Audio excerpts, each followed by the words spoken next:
Hey guys, it's KimJongSpoon, and for today's insane battle replay, it's going to be me in my VK4502P Ausf B and Sebastian1145 in his Centurion Mark 7-1 on the Dead Rail map. So we can see from the team list, it's tier 9 game, and there are 2 platoons on each team. Pay attention to their platoon 2, we'll come back to them in just a second after the battle's finished. So, this battle is a pretty good result for VKB, but it is, in my opinion, enhanced by the players on the enemy team, we'll say it like that.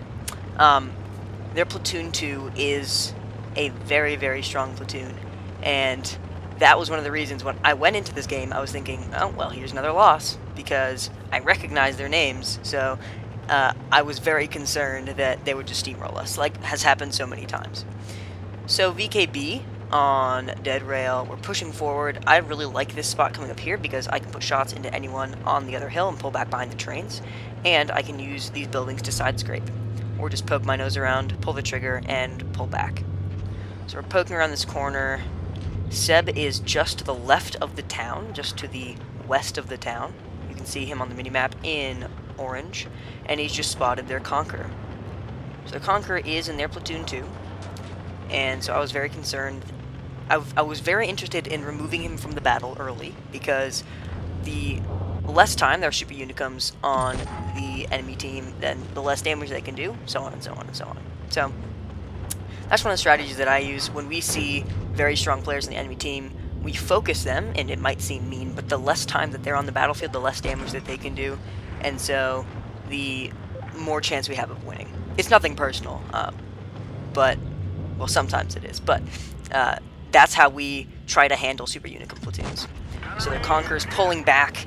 He is he's been surrounded there. I tried to sneak 2 shots through those buildings. Both of them hit the building.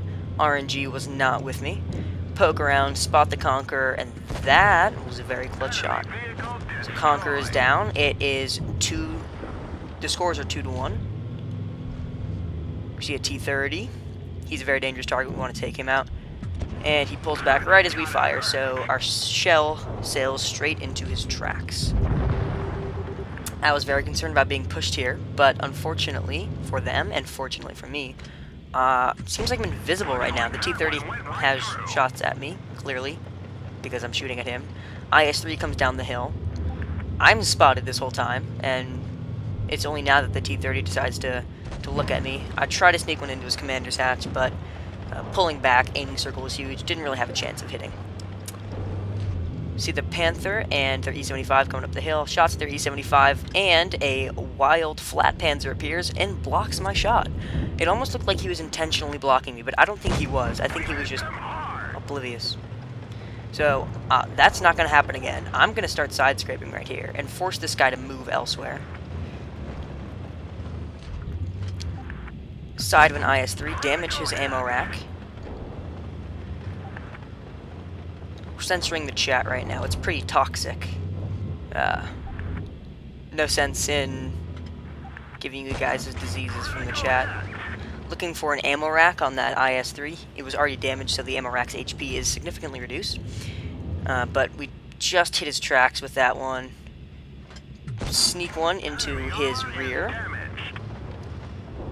And right now we're engaging the outermost enemy. If I were to pull around the corner and engage the T-34 or the E-75, then that means that the IS-3 and the T-34 and the E-75 could all hit me. If I'm only engaging the IS-3, that means that the IS-3 is the only one that can hit me.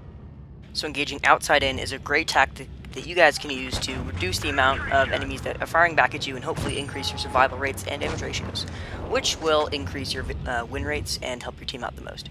Load an HE shell looking for the rear of the T-34, but he swings his tracks around, switch back to AP, plug one in, and he's on low health. So right now it is 3 against 2. I am very concerned about their E-75. He's an incredibly strong player, and we'll take a look at that after the battle. But right now we're engaging outside in, so the T-34 is the target that we're engaging. He's gone unspotted. We have a flat Panzer with me. I did not expect that one to hit him, but can't make any super clutch shots if we don't take any super clutch shots. E-75 pulls up, T-34 has gone unspotted, so now it's going to be a side-scraping war against an E-75 and a VKB. So basically, it's whoever fires first and doesn't penetrate loses. So I'm looking for shots. I've loaded APCR because this is a game-winning moment right here. I'm asking for help from this Flat Panzer. Not sure what he's doing over there. Seb's telling me that he's not going to help. I can only see him on my mini-map. I'm not going to turn around. I'm not going to look at him with my turret. So our shot hits his tracks, doesn't penetrate. If we'd aimed actually at his sidearm, we probably could have penned. But we hit his tracks and track him. T-34 pops up, engaging outside in. We take him out. And that means that now it's 2 against 1. And it's basically whoever makes the first mistake. If I come around this corner, he can pen me, then I would probably lose the damage trade. There's his, not necessarily a mistake, but there's my opportunity. He kills the Flat Panzer. During his reload, I come out and start to engage him for the face hug. I'm putting my gun in front of the commander's hatch on my tank. If the aiming circle, instead of flying up into the air, is in front of your tank, that means that your gun is intersecting his gun, and that's what you want to see. So I want to see the aim circle over his tank like that. That means that my gun is in the way of his gun, and he'll have to penetrate my gun and then penetrate the commander's hatch. Of course, I'm assuming he's loading APCR as well. Game-winning shot. Of course I miss, because I'm a scrub. And he's being a good sport about this. His team wasn't necessarily the best, but it's not his fault. We're loaded. Commander's hatch, take him out. 300 HP left. So that was a intense game for me. Let's take a look at the post-game stats. As we can see, we got our ace tanker and a top gun. Just under 5k damage, 1400 base XP with 4 kills. Your Worst Nightmare 1 is part of attrition, 71% win rate. He's an incredibly good player, 5th best in the world by Star 1, so I was incredibly concerned having him on the enemy team, but him and his platoon mate can't win them all. We actually met their platoon in 2 or 3 other games after this, and they crushed us, but we'll pretend like that never happened. Shout out to you guys, Your Worst Nightmare 1, great sport. And it was a great couple games we had against each other. So some of the tactics that we talked about in this video are engaging outside in.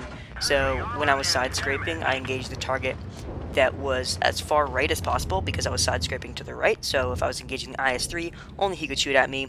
The T-34 and the E-75 couldn't hit me, which helped me retain my health. So that's something that you guys can do in your battles to help preserve your health and help your team win. Thank you guys so much for watching. If you liked this video, leave a thumbs up down below, and subscribe for more awesome tank videos. Thanks.